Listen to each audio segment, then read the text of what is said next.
Welcome to Capital Allocation Lab. Subscribe and like to support more educational episodes. Imagine walking into a market, right? You buy an entire fully operational company for just $2.1 million. Right. And then you open the cash register and you find $7.7 million in pure cash just sitting there. I mean, it sounds completely impossible. It does. It sounds like a math error or like a fairy tale. Right. But in the absolute depths of corporate panic, when a business just stops paying its bills and the legal machinery starts grinding, these kinds of insane distortions actually happen. They really do. And today we are going to figure out exactly why.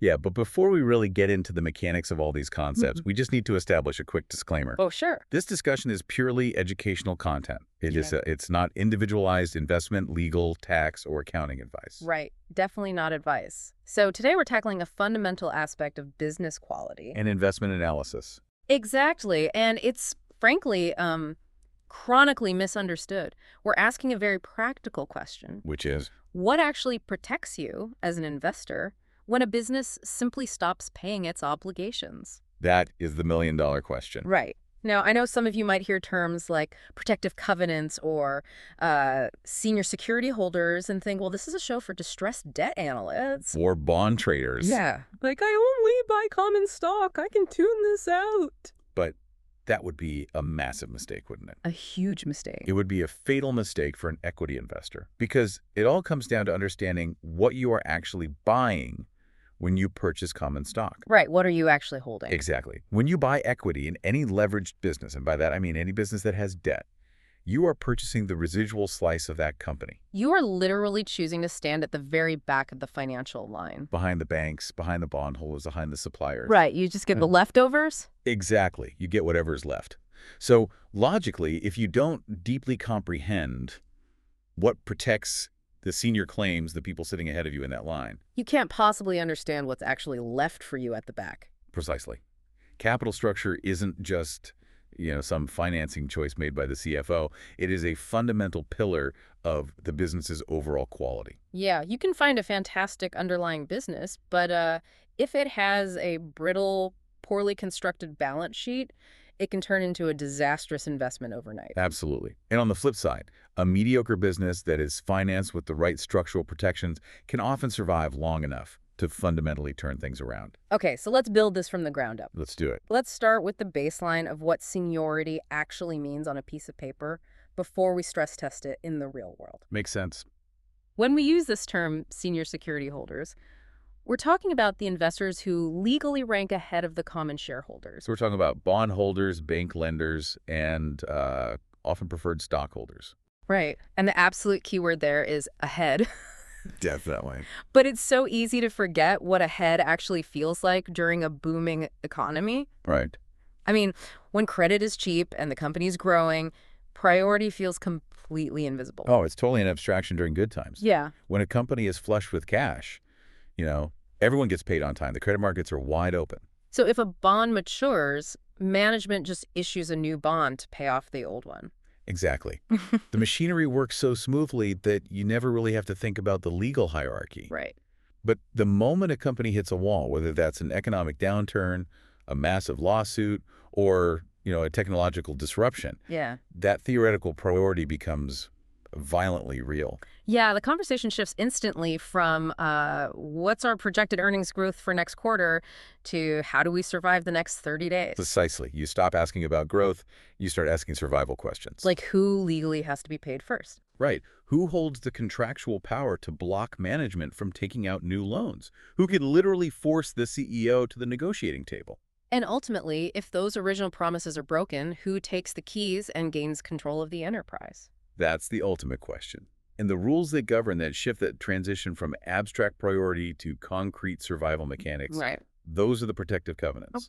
I want to spend some time here because people throw the word covenant around a lot. They do. At its core, a covenant is just a contractual guardrail, right? It's a rule built into the financing documents that puts a hard boundary around what management is allowed to do. Yeah, think of it as a set of tripwires.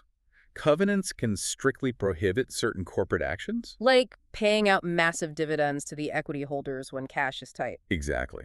or they can require the company to maintain specific financial ratios. Oh. But most importantly, they meticulously spell out what remedies become available to the senior investors if management trips one of those wires. So if you want to distill it down, every single covenant in a financial document exists to answer two questions. Right.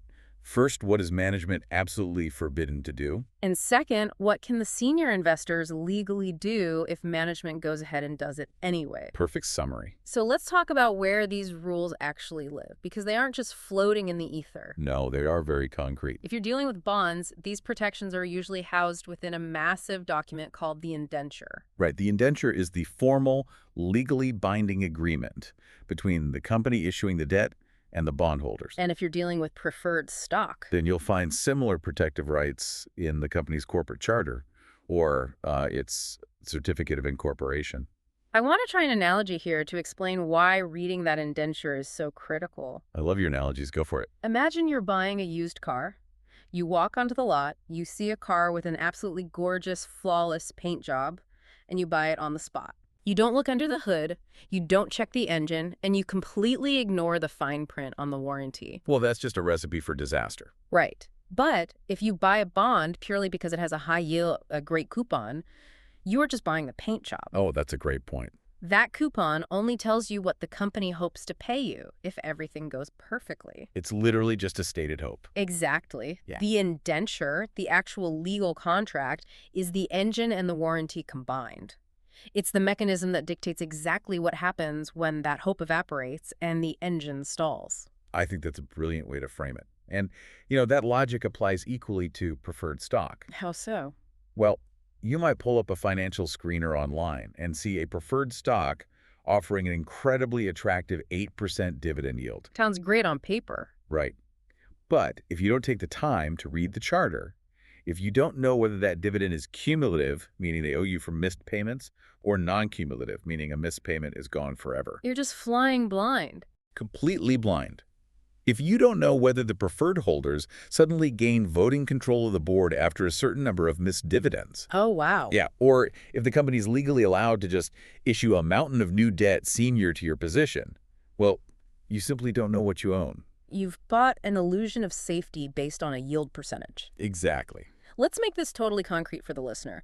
Walk me through a theoretical company. Okay. Let's say we have a business with a classic multi-layered capital structure.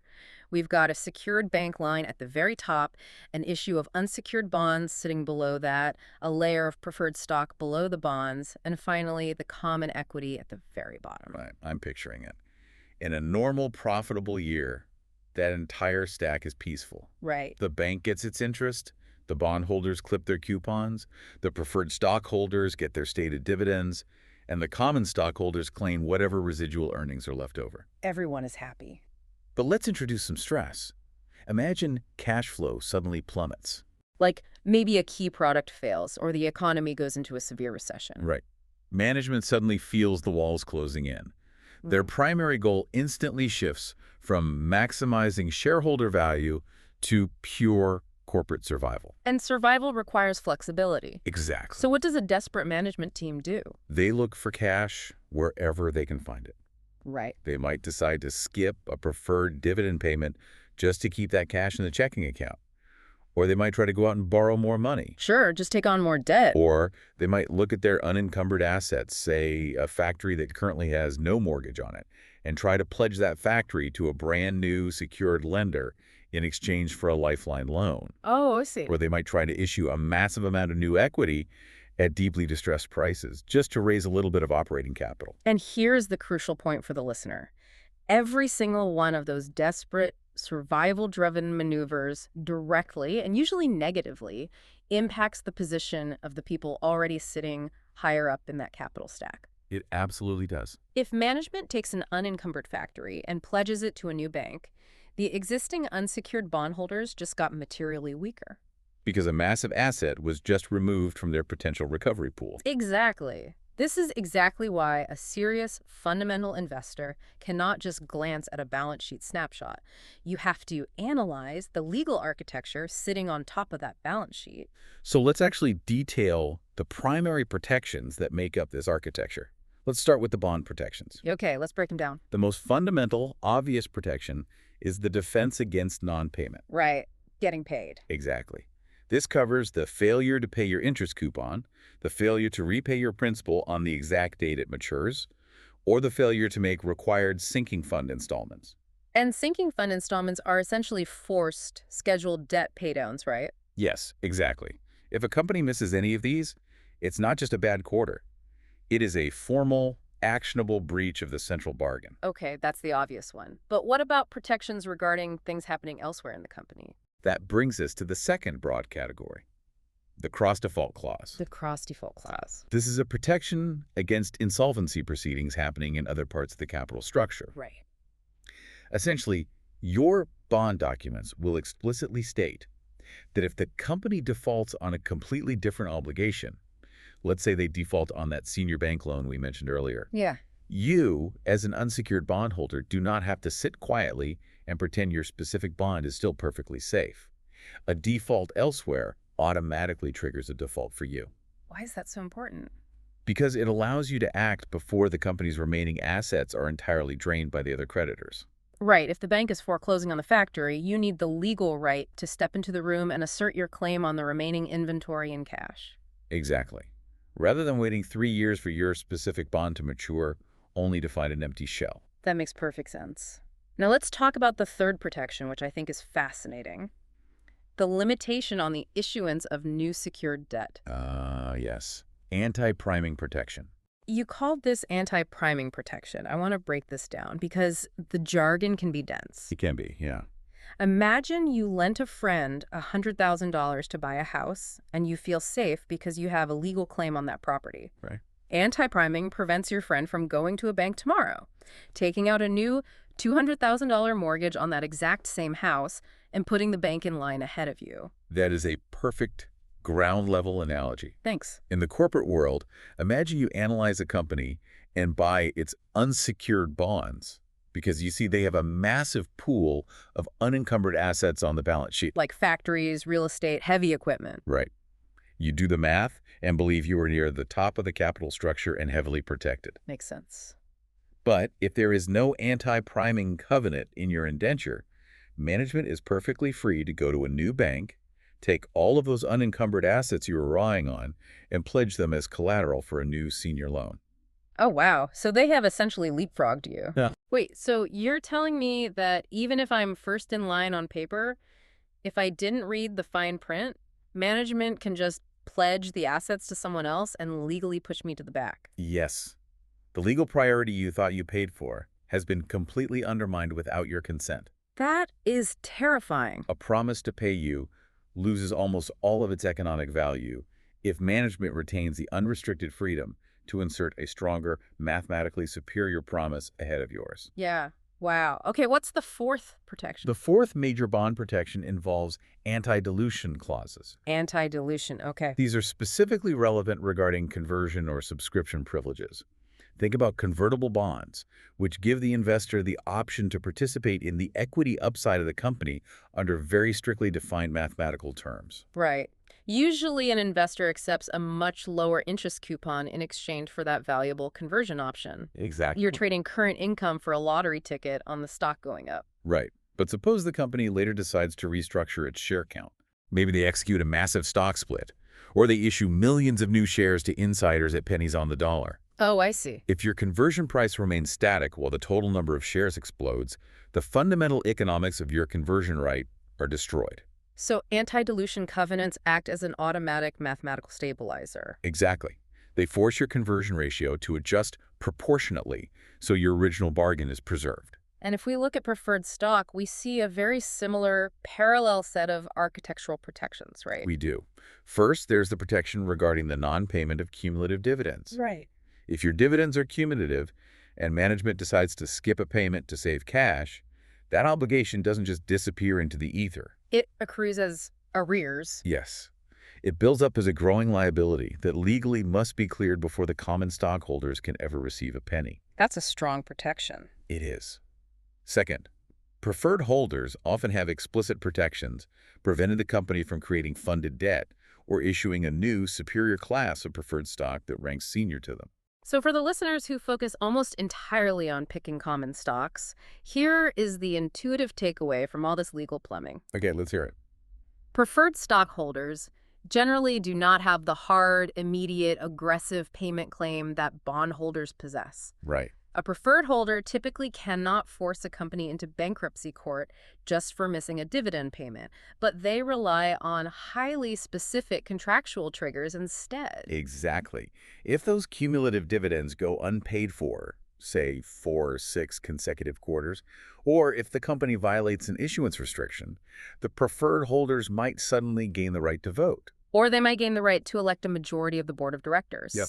Which means the actual functional control of the entire company can shift completely away from the common equity, entirely based on these hidden legal triggers. It's wild to think about. The common stock might still trade on an exchange, but the common stockholders are no longer driving the car. Furthermore, there are additional, highly specific covenants that are common enough that we absolutely must understand them. Like what? Well, for industrial companies, manufacturers, retailers, companies that rely on inventory, a classic safeguard is the working capital maintenance covenant. I've always found this one interesting. It requires the business to keep its working capital, which is its current assets like cash and inventory, minus its current liabilities like short-term accounts payable above a specific threshold relative to its bonded debt. That's correct. But why focus on working capital instead of just looking at the overall size of the balance sheet? Because it's an incredibly practical, forward-looking protection that addresses how businesses actually fail in the real world. How do you mean? Think about the timeline of a corporate failure. Long before a company formally defaults on a bond payment, management knows they are in trouble. Sure. So what do? They might quietly start draining the cash reserves. They aggressively stretch out payments to their suppliers from 30 days to 90 days. Trying to buy time. Exactly. They stop replenishing inventory. They allow the company's daily liquidity to completely evaporate. So by the time the actual bond payment is missed 6 months later, the business is already dead inside. Precisely. A bondholder might finally wake up, look at their contract, and say, aha, I have a technically valid legal claim. But the actual living, breathing business backing that claim has become a hollow shell. Exactly. There's no cash left to grab. A working capital covenant attempts to act as an early warning tripwire. Right. It's designed to stop management from hollowing out the enterprise before the senior investors are legally allowed to intervene. It forces a default while there's still some liquid value left to fight over. And if you're analyzing a holding company or an investment trust where the business isn't manufacturing goods but just holding other financial assets, the equivalent covenant usually shifts away from working capital and focuses on asset coverage. That's right. The rule might dictate that the market value of the underlying assets must always remain, say, 2 or 3 times the size of the outstanding debt. Because in a holding company structure, daily inventory doesn't matter. No. What matters is whether the net asset value supporting the debt is still mathematically sufficient to cover your claim if things go south. If you look closely, there is a profound commonality among every single one of these provisions we've discussed. How's that? They are not polite suggestions. They are not moral reminders for management to behave ethically. Definitely. They are rigorous mathematical attempts to translate the abstract concept of seniority into operational and forcible protections long before a financial disaster becomes final and irreversible. And that is a point that is routinely missed by the broader market. Having senior status on a balance sheet doesn't magically project a force field around your investment. No force fields here. Right. That status must be operationalized through the legal documents. The indenture has to explicitly state what management cannot do, what exact metrics trigger a violation, who is authorized to act on behalf of the investors, and what specific procedures they have to follow. I want to reiterate the secured debt example because it is so foundational to how capital allocation actually works. Please do. If a business weakens and management desperately needs fresh cash, any new lender they approach is going to demand a first lien on the best assets. Naturally. If the existing unsecured bondholders don't have explicit restrictions preventing management from handing over those assets, they will wake up one morning to find their recovery prospects mathematically devastated. So the first major unifying lesson of this entire discussion is simple, but incredibly powerful. Protection lives exclusively in the details. In the details. When you hear a TV commentator or a financial analyst casually say, well, it's a senior bond, so it's safer, you have to realize that is only half of a sentence. Right. You must train yourself to always ask, safer than what? Protected under which specific covenants? Governed by what trustee? Guarded against what specific types of aggressive management action? And equipped with what practical remedy after a breach occurs? And that same absolute warning applies to preferred stock. So many investors treat preferred yield screens exactly the way aggressive amateur equity speculators treat common dividend screens. They do. They become totally mesmerized by the stated rate, the 8.92% yield. Yeah. But the only question that truly matters for capital preservation is what specific enforceable rights activate the moment the company inevitably hits a speed bump and decides it cannot or will not pay that yield. Okay, this brings us to a really fascinating pivot in our framework. We've talked about the preventive guardrails. Now we need to talk about what happens when those guardrails are smashed. Right. We are moving into the concept of the event of default. This is the exact moment where the legal documents transition from being defensive shields to becoming offensive remedial weapons. Let's define this clearly for the listener. Yeah, what exactly constitutes an event of default? An event of default is a specified contractual bad outcome that immediately triggers much stronger rights for the senior investors. This could be a missed interest payment, obviously. But it could also be a failure to repay the principal at maturity, a violation of that working capital threshold we just discussed, or the initiation of receivership or bankruptcy proceedings. Right. Once an event of default officially occurs, once that line is crossed, the trustee, representing the bondholders, gains a very specific, highly aggressive power. Which is? The right to declare the entire principal amount of the bond issue immediately due and payable. So even if the bond wasn't supposed to mature until 2040, the trustee can say, you breached the contract today, so the whole amount is due today. Yes. That precise legal mechanism is called acceleration. Acceleration. Right. The bondholders are no longer waiting patiently for a scheduled maturity date in the distant future. They're stepping in and saying, your breach of our contract has invalidated the timeline.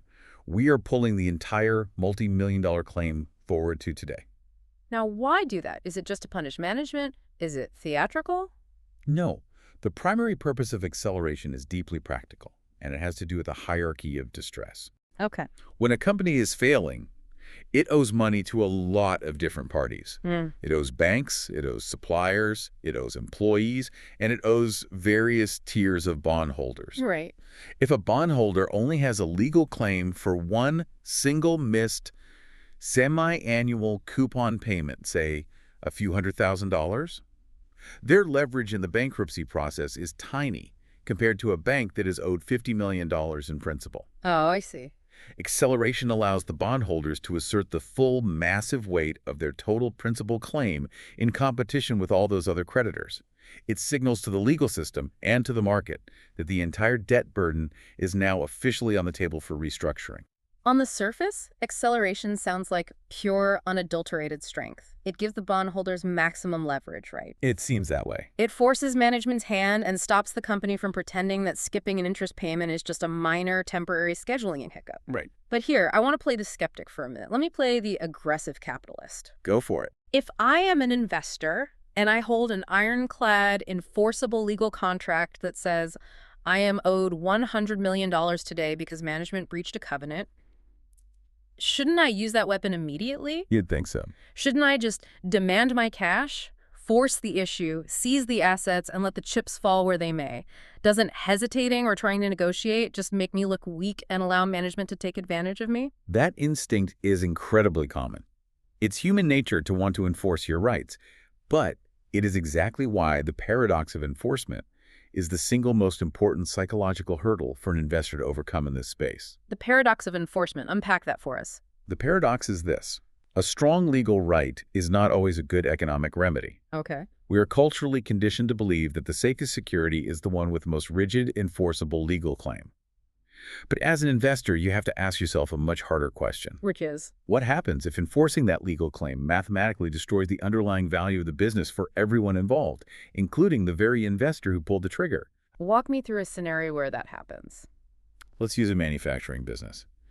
Imagine a fundamentally sound manufacturer that hits a severe but temporary macroeconomic recession. Let's say it's 2008. or 2020. Okay, panic in the streets. Right. Orders dry up entirely for 12 months. The company's factories are still state-of-the-art, their workforce is skilled, but they genuinely cannot pay their full interest coupon in cash right this second because their customers have paused all spending. Okay, so the bondholders get angry and reflexively use their strongest legal tool, acceleration. They demand the entire principal immediately. Right. The company obviously doesn't have $100 million in cash sitting around during a recession, so it is forced directly into bankruptcy court. And that is where the disaster begins. The bondholders might feel like they won a decisive legal battle by proving their contract was breached, but they're about to lose the economic war. Why? Because the moment that formal legal machinery starts up, the company's finite resources stop going toward manufacturing products and start going toward massive, exorbitant legal and advisory fees. But it's not just the lawyer fees, right? The indirect costs of bankruptcy seem like they would be much worse. Oh, the indirect costs are catastrophic. We call this franchise evaporation. Franchise evaporation. Think about it from the perspective of the broader ecosystem. If you are a customer and you are about to order a $1 million piece of heavy machinery and you see on the news that your supplier just filed for bankruptcy, do you place that order? Absolutely not. I'd assume they won't be around to honor the warranty or provide replacement parts next year. Exactly. So the revenue goes to zero overnight. Now think about the suppliers. If you provide raw steel to this company, the instant they file for bankruptcy, you instantly tighten your trade terms. Yay. You move from offering 30 days of credit to demanding cash on delivery. That drains the company's remaining liquidity even faster. Wow. The best engineers and executives see the writing on the wall and immediately leave for competitors. Management stops thinking about product innovation and becomes entirely defensive, spending all their time in court depositions. Just burning cash and time. Exactly. As time burns away, the market value of the physical assets gets aggressively questioned. The whole enterprise can deteriorate from a viable, living, going concern into a liquidation fire sale with terrifying speed. This dynamic is exactly why, historically, the most dreaded word on Wall Street was receivership. Yes. The instant that formal public legal machinery activates, the market prices of all the company's securities can completely collapse. And that includes the very senior bonds that were supposedly being protected by the acceleration clause. It's a huge paradox. I think there is a deeply subtle but utterly crucial distinction we have to internalize here. An investor holding a senior bond absolutely has a vastly superior legal claim compared to someone holding preferred or common stock. Sure. But if the corporate enterprise genuinely lacks the cash to pay, and the only available path to enforce that superior claim is a destructive, value-erasing court process, the practical economic benefit of that senior claim might be a fraction of what it appears to be on paper. To synthesize that into a core operating principle for capital allocation, there are critical moments in the life cycle of a distressed business when the legal right to insist on cash right now is significantly less valuable than the strategic right to preserve the underlying business until cash generation becomes possible again later. That makes total sense. I believe this is one of the deepest, most difficult lessons for anyone interested in distressed investing, or really any form of value investing. Documents matter immensely. Structural priority matters. But timing, patience, and the intelligent selection of remedies matter just as much. Right. You can hold a contract with incredibly sharp teeth, but if you choose to bite at the wrong moment, you break your own jaw. I love that. Biting at the wrong moment breaks your own jaw. Let's ground this back in our manufacturing example. Okay. The plants are still functional, the customer base fundamentally exists, and if we can just look past the current 12-month recession, normalized earnings are highly likely to recover. If the bondholders act blindly and insist on immediate full payment the business mathematically cannot produce, the result is that destructive formal court proceeding we just described. Exactly. But what if they choose a different remedy? What if they negotiate to take temporary control of the board of directors? Yes. What if they agree to temporarily reduce the cash interest burden or implement a mechanism to defer payments until the economy turns around? By choosing a softer legal remedy, they protect a vastly larger pool of economic value. And it's vital to understand that choosing that softer path does not mean the bondholders are being weak, naive, or philanthropic. It means they are being ruthlessly rational. Right. They are aiming for the specific remedy that mathematically maximizes their ultimate financial recovery rather than reflexively choosing the remedy that sounds the toughest in a legal brief. Now, This inherent danger in formal legal proceedings leads us into an incredibly interesting historical look at restructuring and reform. It does. To truly understand why this paradox of enforcement is so dangerous and why out-of-court solutions are so highly preferred today, we have to look at how corporate insolvency used to be handled a century ago and how the system had to be radically reformed just to protect investors. The history here is wild. Because for a long-term investor, the ultimate question is never solely, what are my rights written on this piece of paper? The much deeper question is, how are those specific rights actually exercised in the real world by real, flawed human institutions under the intense pressure of financial panic? Let's walk through the old historical pattern of reorganization from before the 1930s, because it perfectly illustrates why the procedures themselves matter just as much as the legal principles. Okay, take us back. In that era, before major regulatory reform, when a company realized it was heading for a wall and couldn't pay its interest or principal, it didn't wait around for the creditors to act. The company itself would proactively rush to the courthouse and apply for a receiver to be appointed. Wow. Proactive bankruptcy. But here is the trick. They wouldn't just apply to any random, impartial judge. Management would carefully seek out a friendly court, a specific jurisdiction or a specific judge known to be highly sympathetic to the existing corporate insiders. So the people driving the car off the cliff got to pick the mechanic. Exactly, and it gets worse. Of course it does. The receiver appointed by this friendly court was almost never an independent, objective turnaround professional. Very often, the receiver was literally the company's own president, or someone deeply financially intertwined with the exact same control group that had driven the company into insolvency in the first place. That is absurd. But what about the investors? Weren't there committees representing the bondholders? Yes, on the investor side, protective committees were formed to ostensibly represent the bondholders. But these committees were commonly organized and funded by the exact same investment bankers who had originally underwritten and sold the failing securities to the public in the first place. Oh, wow. The conflicts of interest were staggering. The bankers were desperate to protect their reputations and hide their poor underwriting decisions. So you essentially have a process where a reorganization plan is being negotiated between a friendly receiver who is really an insider covering for management, and a protective committee, which is run by the bankers trying to cover their own tracks. Exactly. And then this plan is submitted to a friendly judge. On paper, to an outside observer reading a newspaper, it looked like a standard, highly legal compromise among different classes of security holders. Right. But in reality, the entire process remained heavily influenced, if not outright dictated, by the old insiders who wanted to maintain control of the company while magically shedding its debts. And the actual mechanics of executing these old plans usually involved a massive foreclosure or a bankruptcy sale. The company's assets would be put up for auction, and they would be purchased on behalf of the security holders who had agreed to the insider-driven reorganization plan. But what about the dissenters? What about the stubborn, fundamental bondholder who read the plan, realized it was totally unfair, and refused to participate? Did the system offer them a choice? The system theoretically offered them a choice, but it was a trap. A trap. Yeah, the dissenter could demand to take their pro rata share of the cash generated by the foreclosure sale. However, the price at that auction was deliberately set exceptionally low by the insiders who were controlling the bidding process. Oh, I see. Because the sale price was so artificially depressed, the choice offered to the dissenting investor became violently coercive. Let's put numbers to that to make the trap clear. If the assets are truly worth $100, but the insiders rig the auction to sell them for $10 and you own 10% of the debt. Right. If you dissent, you don't get 10% of the true $100 value. You get 10% of the rigged $10 auction price. You get $1. Exactly. So you are faced with a choice. Accept our terrible, unfair reorganization plan or walk away with pennies on the dollar. They forced dissenters into submission through procedural extortion. That's just It is. This old system suffered from two massive systemic failures. First, as you noted, it was deeply cumbersome and structurally unfair to any dissenting minority investors. Right. Second, and perhaps much more dangerous to the long-term integrity of the capital markets, it fundamentally tended to preserve the dominance and control of the old management group, even when that specific group had explicitly proven themselves to be wildly ineffective, highly conflicted, or entirely incompetent.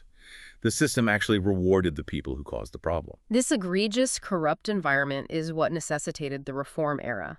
Beginning in the 1930s, culminating in major sweeping statutes, the entire procedure of corporate reorganization in the United States was redesigned. Thankfully. The explicit goal of these reforms was to make reorganizations substantially less controlled by insiders, far less prone to abuse, and capable of binding all parties in a highly structured, fundamentally fair manner. Right. One of the most significant shifts was eliminating that coercive foreclosure sale trap we just talked about. Under the new rules, if a reorganization plan was accepted by in other words, the reform process forcibly inserted an independent, objective mind directly between the distressed corporate entity and the people who had previously run it into the ground. Exactly. That represents a seismic shift in structural incentives. Furthermore, the responsibility for actually drafting the new reorganization plan was shifted onto these disinterested actors. The independent trustee took the leading role. Right. In very large, complex cases, the securities regulator was authorized to step in and provide formal advisory opinions to ensure fairness. And the presiding judge was required to hold the plan to newly established rigorous standards of fairness and equity before approving it. The legislation also imposed strict new standards regarding voting power and financial disclosures, and it even required court approval regarding the identity of the new management team that would take over post-reorganization. No more insiders just handing the keys back to themselves. Exactly. Yeah. Those conflicted protective committees run by investment bankers were brought under intense regulatory scrutiny. Every dollar of compensation and reorganization cost had to be explicitly sanctioned by the court. Wow. And moving beyond the bankruptcy process itself, the legal duties of the indenture trustees, the institutions supposed to be guarding the bond documents before bankruptcy, were dramatically strengthened through entirely separate legislation. Why was that important? This is vital because, as we've noted, a covenant is only as strong as the institution that is legally expected to act upon it. The overriding historical lesson here is that these reforms were highly beneficial for capital markets. They systematically reduced insider abuse and created a framework that could eventually speed up the adjustment process once the legal standards of fairness became well-established case law. Right. I think the broader philosophical principle here is incredibly relevant today. When a complex business fails, the recovery process is at a crossroads. It can either clarify rights and assign value logically, or it can magnify confusion and destroy value. Exactly. Good governance systems actively reduce the room for insiders to exploit the inherent complexity of distress.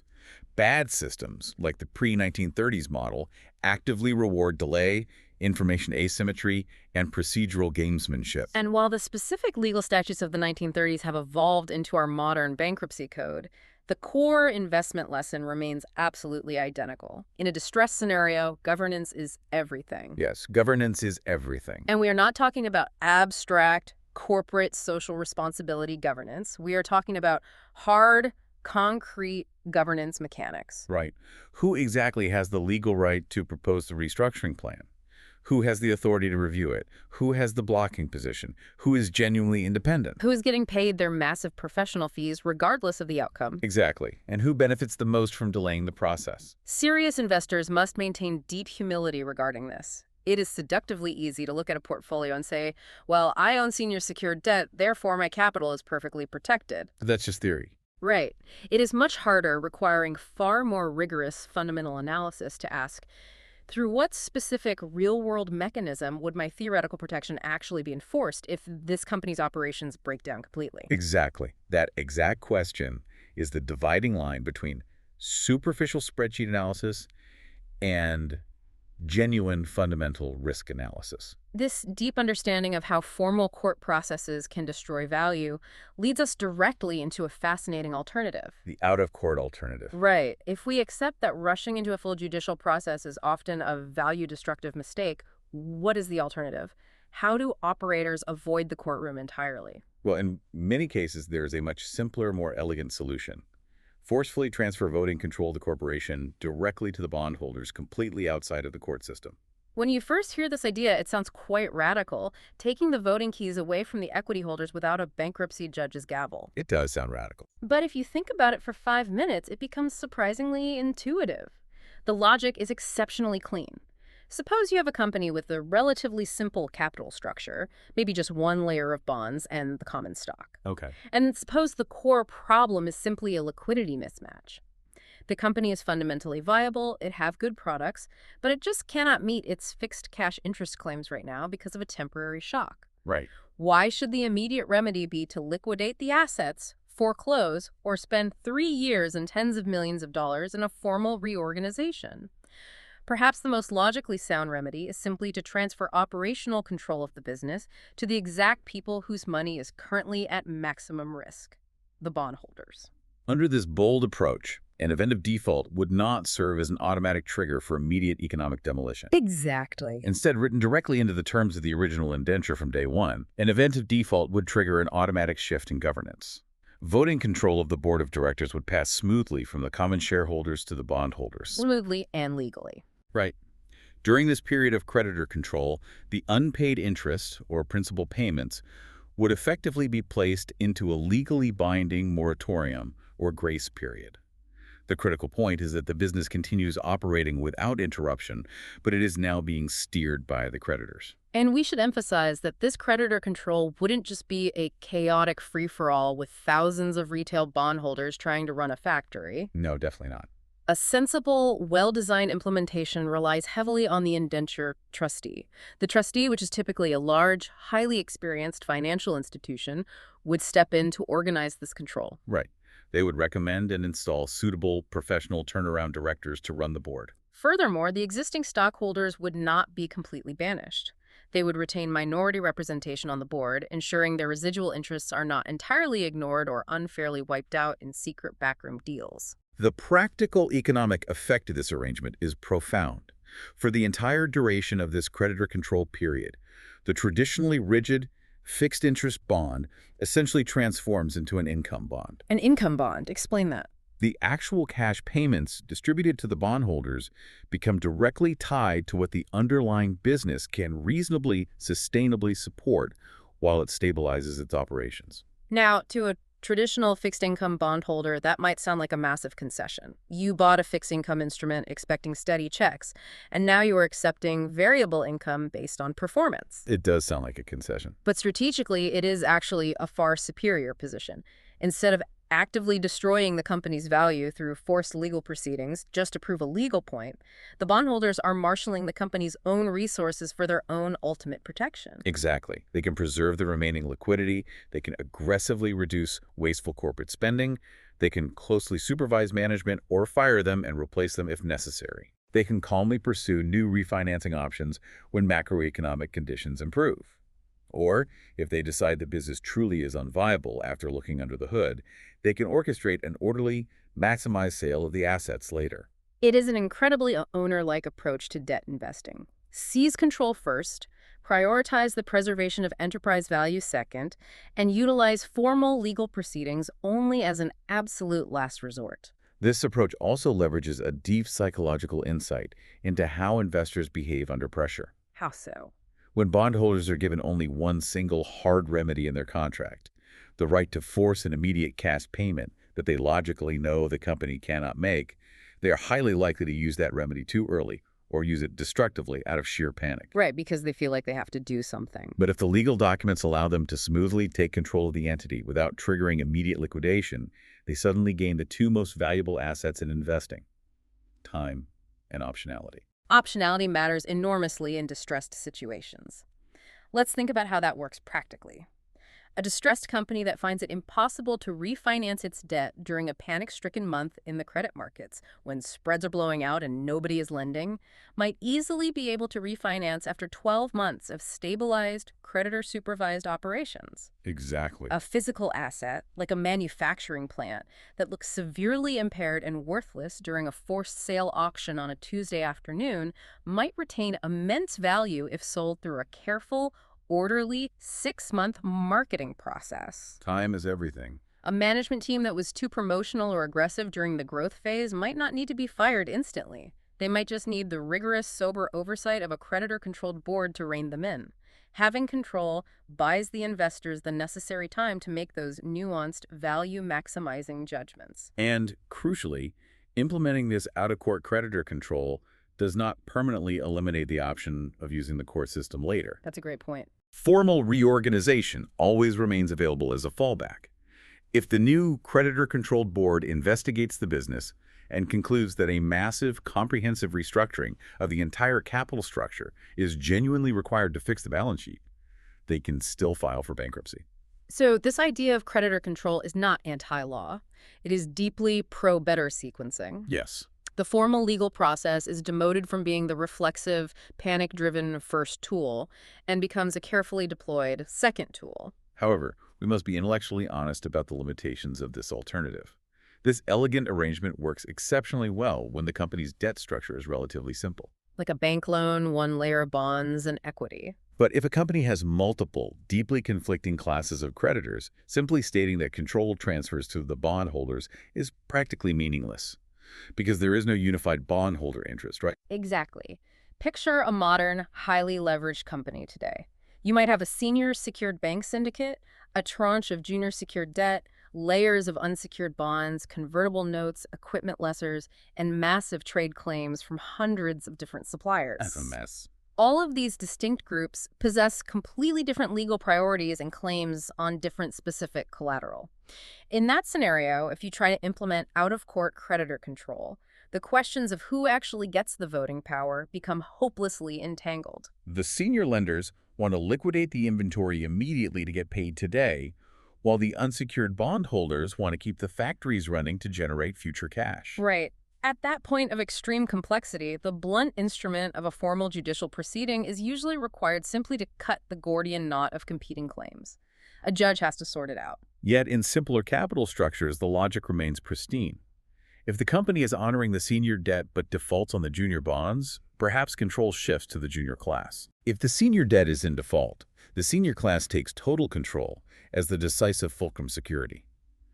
Listeners who are active in today's markets will recognize how incredibly modern this historical concept actually sounds. Oh, absolutely. Today, in the world of distressed debt and private equity, we constantly hear terms like governance rights, restructuring support agreements, covenant amendment packages, loan-to-own strategies, and ad hoc creditor groups aggressively pushing for board seats. The specific legal wrappers and the jargon have evolved, but the underlying economic reality is identical.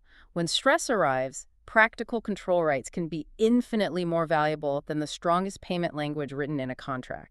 I would take that analysis even further. For a modern investor, this entire discussion serves as a stark reminder that credit investing is never solely about analyzing cash flows. What is it about? It is fundamentally about analyzing governance under conditions of extreme stress.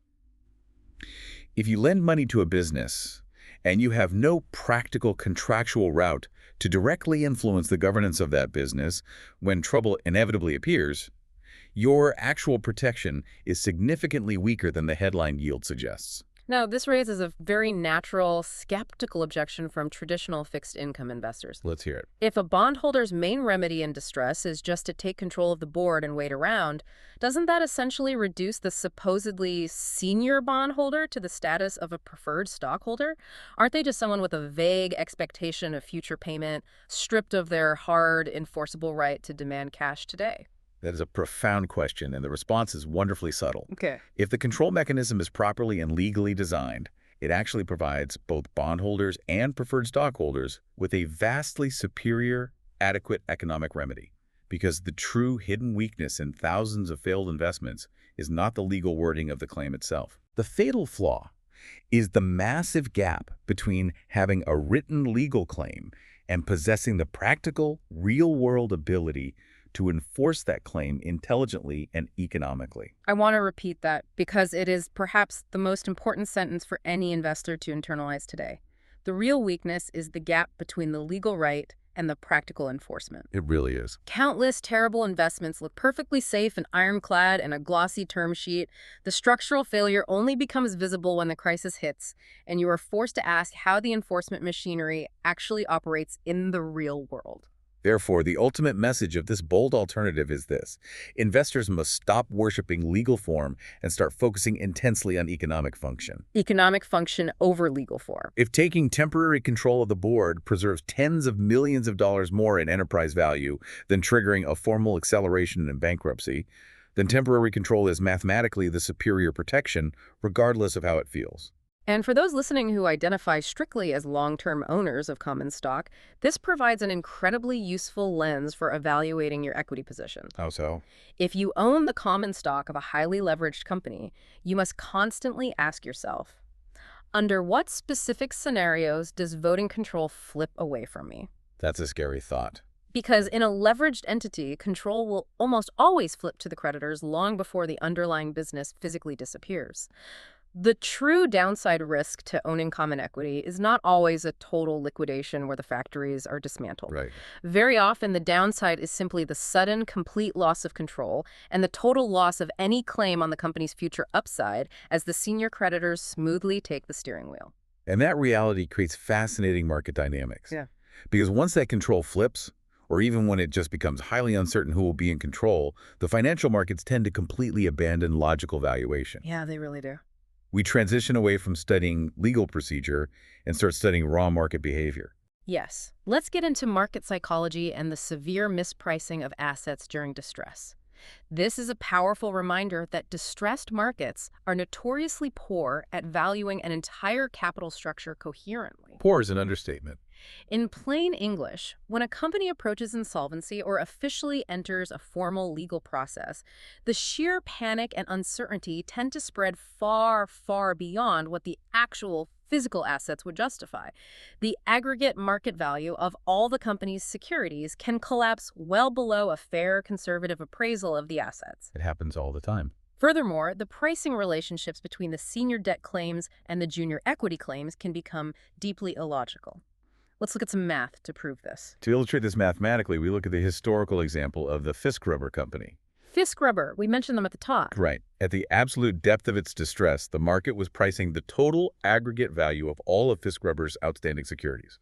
Every bond, every preferred share, every common share combined at approximately $2.1 million. Okay, 2.1 million. Now, let's look at the balance sheet at that exact same moment. The company possessed roughly $7.7 million in pure cash. Into your cash. Yes. Furthermore, its net current assets, meaning cash, plus highly liquid inventory and receivables minus all current liabilities, stood at more than $15 million. Wow. And this calculation attributes absolutely zero value to the company's physical factories, machinery, or fixed assets. I want to dwell on the sheer absurdity of that math for a moment because it sounds made up. It does. You could theoretically walk into the market, buy the entire capitalization of the company for $2.1 million, and instantly take possession of $7.7 million in hard currency. Literally buying money at a discount. The market was literally pricing a dollar bill at roughly 27 cents while completely throwing in the remaining $15 million in working capital in the factories for free. Now, as cautious investors, we cannot treat this like a simple cartoon. Right, there are always nuances. We know distressed situations are immensely complicated. We must acknowledge that the $7.7 million in cash might be trapped in foreign subsidiaries and hard to repatriate. Sure. Receivables might be tied up with bankrupt customers and not collected in full. Inventory might be obsolete and worth a fraction of book value if liquidated quickly. Fixed assets often fail to realize anything close to book value under the pressure of a forced sale. Right, the real world is messy. And of course, the massive professional fees paid to lawyers and advisors during the delay of bankruptcy will actively consume millions of dollars of that cash over time. That is entirely true. The friction costs are real. But even after a deeply conservative analyst allows for all of those friction costs and uncertainties, the pricing of Fisk Rubber reveals something profoundly important about market psychology. Raw fear. Exactly. Raw fear. Immense structural complexity and sheer procedural uncertainty can drive the aggregate market value of a business far, far below the most sober, punitive, asset-based estimates. The market wasn't pricing the assets, it was pricing the terror of the legal process. Then we have the historical example of Studebaker, which highlights an entirely different, almost contradictory distortion in market psychology. Let's hear it. During its distress, Studebaker's senior debt was trading at approximately 40 cents on the dollar, implying massive impairment and a high probability of severe loss for the bondholders. Right. Yet simultaneously, the financial market assigned a significantly higher total market value to the junior preferred and common stock combined than it assigned to the senior debt. Wait, really? Yes. This was happening despite the absolute legal reality that the senior debt was entitled to 100% full payment of its principal before the junior stockholders were legally entitled to receive a single penny of value. When you first hear that, it sounds completely irrational. Why would the market value the bottom of the capital stack higher than the top when the top is severely impaired? Right, it makes no sense. It seems to violate every rule of finance and mathematics. But it becomes perfectly understandable once you remember how human beings actually behave under severe stress. Yeah. Junior securities, particularly common stock, attract massive speculation during a crisis because they essentially become lottery tickets. They offer enormous nonlinear upside if a miracle happens. If a miracle happens. Yes. Senior securities, on the other hand, are often neglected because they are legally complex. They move slowly through the courts, and analyzing them requires tedious, dense legal analysis of indenture documents rather than exciting storytelling. Which brings us to one of the most profound quotes in investment analysis regarding distress. Hope often has a higher trading velocity than priority. It is a perfect summarization of market psychology. Yeah. Hope often has a higher trading velocity than priority. Yeah. We see versions of this dynamic repeated in almost every market cycle. Every single one. The common stock of a deeply troubled, borderline insolvent company will suddenly surge in trading volume. It trades purely on narratives, dreams of white knight rescue, rumors of a private equity buyout, the fantasy of miracle earnings in the next quarter, or just simple algorithmic crowd excitement. Right. Meanwhile, the vastly more secure senior debt instruments sitting above that equity trade by appointment only, treated like boring paperwork that nobody wants to read. This psychological quirk provides two incredibly powerful lessons for the modern fundamental investor. What's the first? First, never blindly assume that the market is correctly or rationally ranking claims during a corporate crisis. The market is not an omniscient calculating machine. It is an aggregation of human emotions. Sure. Second, if you are attempting to analyze a distressed situation, you absolutely must evaluate the entire capital structure as an integrated ecosystem. You cannot just focus on the security that is generating the most exciting headlines or the highest trading volume on your screen. And this matters deeply even outside the realm of explicit distress. Think of a rapidly growing technology company today with a massive debt load. A richly valued common equity sitting on top of a highly brittle, covenant-like capital structure can actually be a far more speculative, dangerous gamble than a dull, low-yielding senior security issued by a mature company going through a temporary rough patch, but possessing massive asset coverage. Right. The ticker symbol blinking green or red on a screen does not tell you where the true structural risk lives. There is a deep behavioral lesson embedded here. When uncertainty spikes, human beings naturally gravitate toward paying for simple narratives, and they actively avoid reading dense documents. It's just easier to buy the story. Exactly. The common stock always comes with a story. Yeah. The new CEO is going to turn it around, but the senior claims come with covenants, trustee indemnification language, complex recovery mathematics, and rigid legal sequences. It's exhausting just saying it. Right. That inherent behavioral bias can and does produce massive, persistent mispricing. So when you hear another investor say, this stock is cheap because it's down 80%, you must train yourself to ask, cheap relative to what? And exactly where are the senior claims trading? If the bond market is pricing the debt at 50 cents on the dollar, implying massive distress, the common equity is not an investment in the traditional sense. It is merely a residual option, a highly leveraged bet on a miracle. Conversely, if the senior bonds themselves are trading deeply below a conservative estimate of their recovery value, simply because the broader market is paralyzed and overwhelmed by the perceived risk of the bankruptcy process, then the true investment opportunity likely sits exactly where the fewest people are willing to sit down and do the tedious homework. And realizing just how irrational the market becomes and how destructive the formal courts can be helps explain why rational companies and sophisticated creditors work so hard to find out-of-court solutions. Yeah, they want to avoid the mess entirely. Exactly. Once you fully recognize how much enterprise value is vaporized by formal judicial proceedings, it becomes completely obvious why management teams and senior creditors routinely attempt to modify the legal claims voluntarily without ever stepping foot inside a courtroom. Let's talk about voluntary readjustment plans. These voluntary readjustment plans can take many different structural forms. Creditors might agree to push out the maturity dates of their bonds for 5 years to give the company breathing room. Right. They might accept a reduced interest coupon for a temporary period. They might execute a debt-for-equity swap, trading their fixed claims for a massive percentage of the common stock. Or they might agree to temporarily waive specific covenant violations. But there's a rule. Right. Yes, the fundamental rule of all these readjustments is that the junior claims in the capital structure must absorb the economic pain. Makes sense. Sometimes, to secure the survival of the business, stockholders must surrender a massive majority of their ownership. But unfortunately, there are also cases where weak creditors allow stockholders to retain far more value than the mathematics justify. History provides incredible examples across this entire spectrum. In some successful readjustments, the common stockholders voluntarily surrendered the vast majority of their holdings, simply so that new life-saving financing could be brought in. In another historical case, the existing equity holders gave up more than 80% of their ownership in a sweeping recapitalization designed to support the restructuring of the notes and the bank debt. These are textbook examples of cases where the junior claim properly absorbed the financial impact of the failure. As they should. This makes perfect logical sense.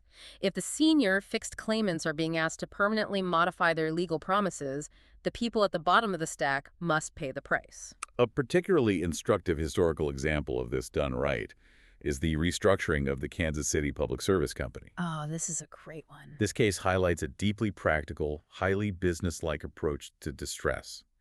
The company was struggling to generate cash, and instead of forcing a chaotic bankruptcy, the bondholders agreed to cut their fixed interest coupon from 6% down to 3% for a period of several weak years. Which sounds like a huge loss for the bondholders. It does, but look at the mechanics.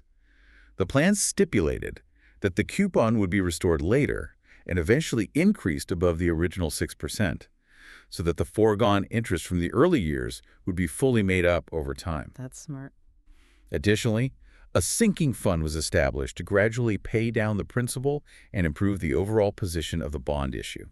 That is a phenomenal example of aligning the capital structure with reality. You can't squeeze blood from a stone. Exactly. The bondholders essentially accepted what the underlying business could practically, mathematically generate in cash during its weakest years, rather than rigidly insisting on a contractual 6% that they knew the company could not pay, which would have only pushed it into another disastrous multi-year receivership. It was a very adult decision. Yes. This is what we mean by an incredibly adult, sophisticated form of capital allocation.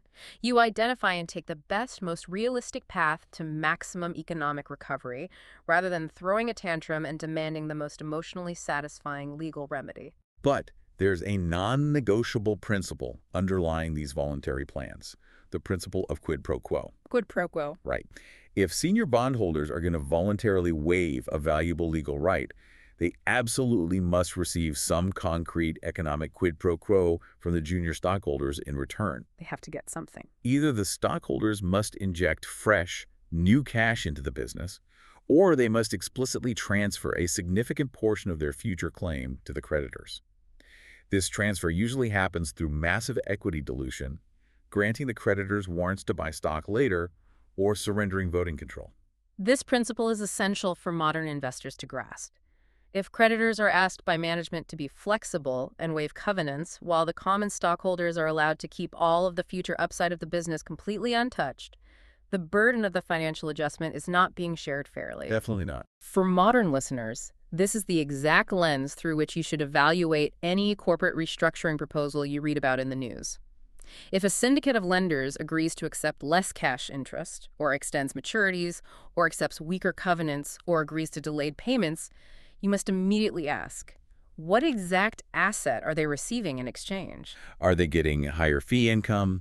Are they taking additional collateral? Are they receiving equity warrants? Are they getting new seats on the board of directors? Right. Something of tangible value must move from the equity holders to the debt holders. If nothing moves, then what you're looking at is not actually a restructuring. It is simply an unfair transfer of wealth from the disciplined senior claimants who provided the capital directly into the pockets of the optimistic residual owners who failed to execute the business plan. The broader preference here is exceptionally clear. Voluntary readjustments are highly desirable because they save time and money, But ideally, this should only occur after actual voting control has shifted to the bondholders, or at the very least, after the bondholders possess genuine, actionable leverage. In that scenario, the negotiation is driven by strength and reality, rather than by the hopeful, desperate persuasion of the existing management group trying to save their jobs. And that remains a timeless, universal lesson for both investors and corporate operators. All negotiations are fundamentally shaped by who possesses the best alternatives. Right. If a group of creditors has the legal power to simply take voting control of the company tomorrow or ultimately allow a voluntary workout today, they will negotiate from a position of absolute dominance. If their only two legal options are to either capitulate to management's demands or instantly force a value-destroying liquidation, their negotiating position is incredibly weak. It is also vital to note that not every voluntary readjustment plan is destined to succeed. A company can successfully restructure its debt out of court and still slide into bankruptcy 3 years later if the underlying operational business remains fundamentally weak. That happens quite often. Therefore, the ultimate goal of these plans cannot simply be cosmetic financial flexibility. The true goal must be to permanently align the company's capital structure with the actual realistic earning power that the physical business possesses. That distinction is monumental. You absolutely cannot solve a fundamental solvency problem with clever financial slogans or accounting tricks. Right. You mathematically need either more operating earning power, less fixed interest burden, more time to execute a turnaround, an injection of fresh capital, or some combination of those four elements. The disciplined investor assessing a restructured company must always ask the hard question: is this enterprise genuinely being repaired operationally, or is it merely being granted one more expensive chance to disappoint the market? And exploring how these negotiations unfold naturally leads us to ask another critical question. When the financial pressure reaches a boiling point, who exactly is legally responsible for standing up and protecting the bondholders? Ah, the enforcers. Because all of the elegant covenants, the acceleration rights, and the sophisticated negotiation tactics we've discussed are completely, utterly useless if there is no human being or institution willing to aggressively enforce them. This might sound to some listeners like a tedious administrative detail, but I assure you it is not. A protective covenant is only as strong as the institution that is legally willing and operationally able to enforce it. Think about the enforcement chain. Historically, one of the most massive criticisms of the capital markets was that indenture trustees, the large banks supposedly hired to guard the bondholders' interests, often behaved far less like true fiduciary trustees and much more like passive, disinterested agents. Traditionally, these trustees would only take action against a defaulting company when they were explicitly directed to do so and fully indemnified against lawsuits by a very large percentage of the bondholders. In plain terms, the exact people appointed and paid to protect the bond issue usually sat on their hands and waited to be violently pushed by the investors. And the legal documents themselves were intentionally drafted to worsen this passivity. The historical indentures said very, very little about the affirmative, proactive duties of the trustee. So what did they say? Instead, they contained pages and pages of legal immunities, liability limitations, and indemnification clauses designed to protect the trust company. It was infinitely easier to find language describing what the trustee was not responsible for than to find language detailing what they were actually expected to do when the company started failing. They wanted the flat fee without the liability. Exactly. The major reforming statutes address this glaring failure directly. The new laws instituted the prudent person standard. The prudent person standard. This legally required that, in the event of a default, the trustee must actively exercise the rights and powers vested in it with the exact same degree of care and skill that a prudent person would use in the conduct of their own personal financial affairs. That represents a massive foundational conceptual shift. It does. The trustee is no longer allowed to act as a passive legal mailbox. It is legally mandated to behave like an aggressive, prudent fiduciary the instant things go wrong. Furthermore, the reforms had to address massive systemic conflicts of interest.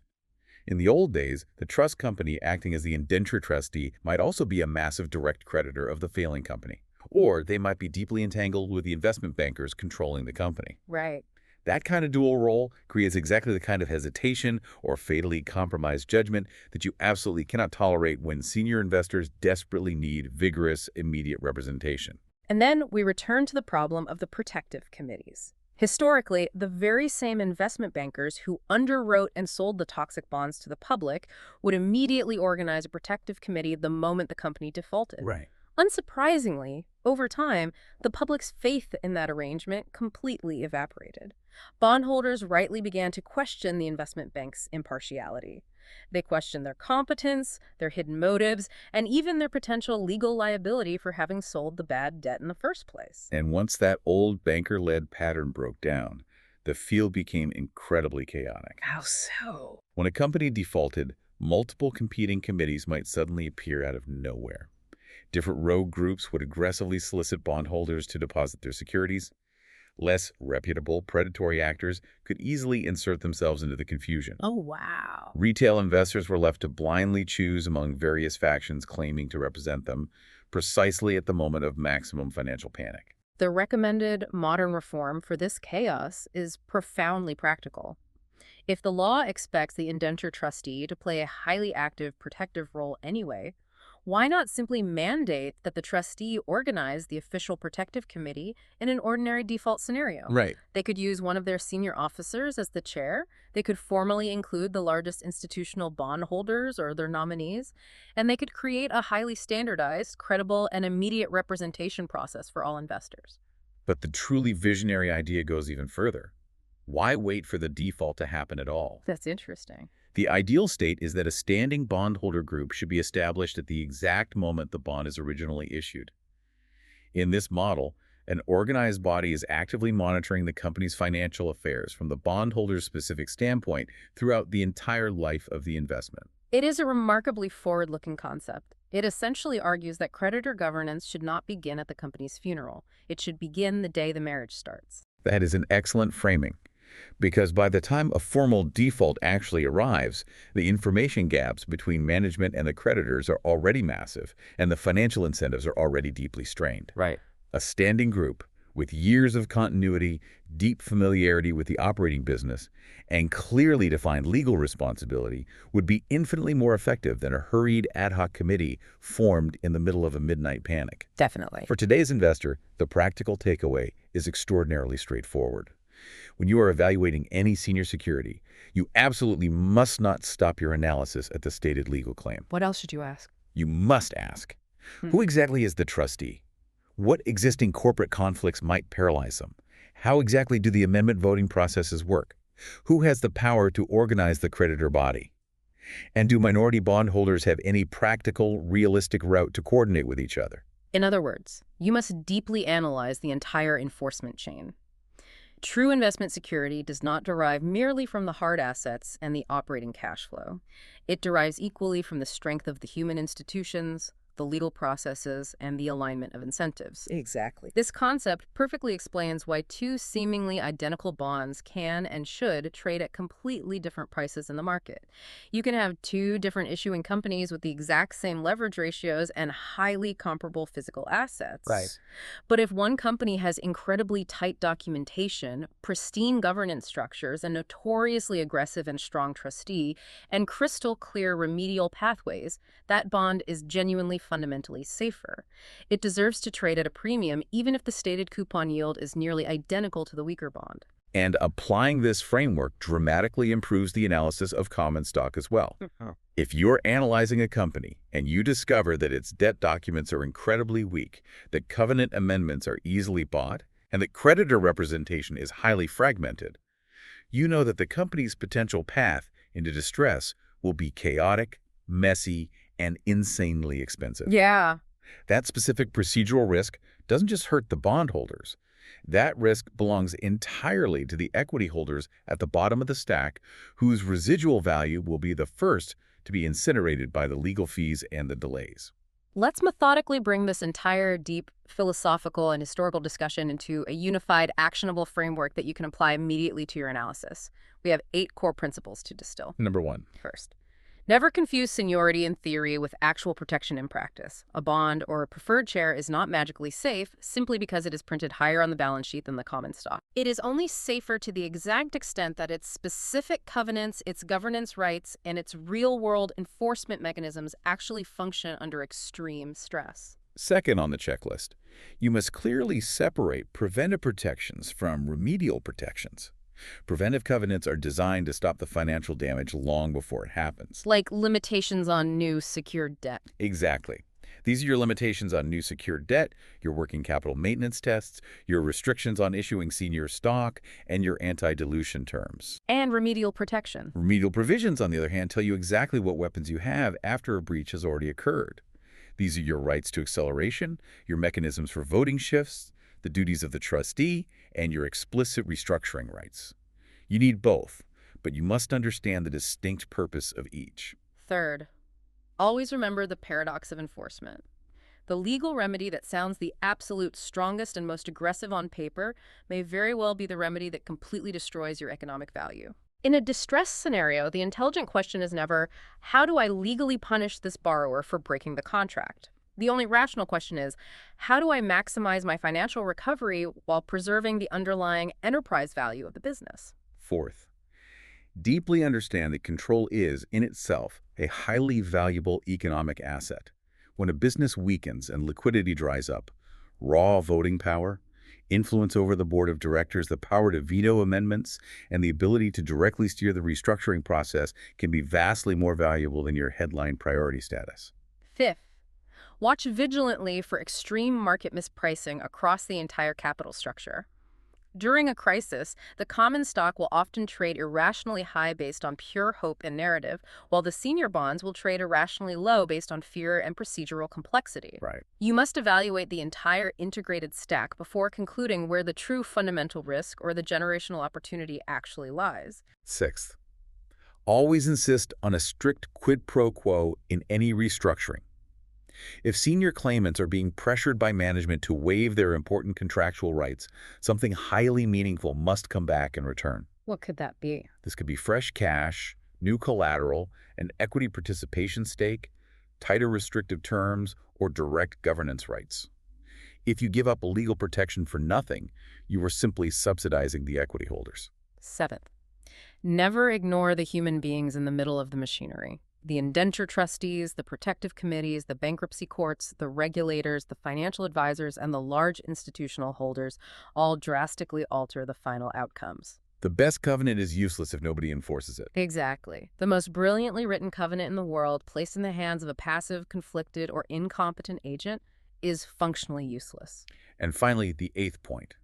If you are an operator manager or a member of a corporate board, you must treat your capital structure as a fundamental design of corporate governance, not merely as a spreadsheet exercise in financing choices. Every single dollar of fixed obligation you issue inherently imports a complex set of future control rights. If your earnings falter, those abstract theoretical rights will violently manifest into reality, and you will find your control of the company severely challenged or entirely lost. I think that final point is precisely what makes this entire conceptual framework so remarkably durable. We are not just discussing arcane 1930s bankruptcy procedures. We are dissecting the eternal, unbreakable relationship between legal contract and operational control. It really is eternal. We consistently return to the exact same hard truth. An investment claim is truly only as good as the practical mechanism by which it can be forcefully protected when the business stops going according to the original plan. And that is the exact reason why disciplined long-term investors must care deeply about the dense legal documents that most casual market participants entirely ignore. Yeah. When the financial markets are calm and credit is flowing, covenant language feels incredibly distant and academic. But the moment the markets crack and stress arrives, that dense language becomes the only map you have to navigate survival. So regardless of whether you dedicate your time to analyzing corporate bonds, preferred shares, or strictly common stock, you must constantly ask yourself these fundamental questions. What actually happens if this company simply cannot pay as promised? Who is legally empowered to act? Who possesses the true negotiating leverage? Who's going to suffer the dilution? Right. Who gains ultimate control of the assets? And what specific practical remedy will preserve the maximum amount of economic value? If you can answer those questions with clarity, you are already operating at a drastically higher level of analysis than the vast majority of investors who stop their work after looking at a dividend yield, a trailing earnings multiple, or a simple price chart. And if you find that you cannot answer those questions just yet, that is not a failure. It is an invitation. I like that. Digging into these structures, reading the indentures, and understanding the mechanics of distress is exactly the kind of rigorous work that sharpens an investor's judgment over a lifetime. But before we go, think about this. We've talked entirely about corporate debt today, but look at sovereign debt. Whole countries borrowing money. Oh, wow. Yeah. There are no bankruptcy courts for countries, no working capital covenants, no trustees to seize the government's assets. So what actually protects you when a nation decides it just doesn't want to pay? That's a huge question. Something to think about the next time you look at government bonds. Thanks for joining. If you found this useful, like the episode and subscribe. It really helps us keep these lessons free. And please leave a comment down below with your questions, any disagreements, or suggestions for which fundamental investing concept you'd like us to cover next. Until next time, stay patient, stay curious, and keep thinking like an owner.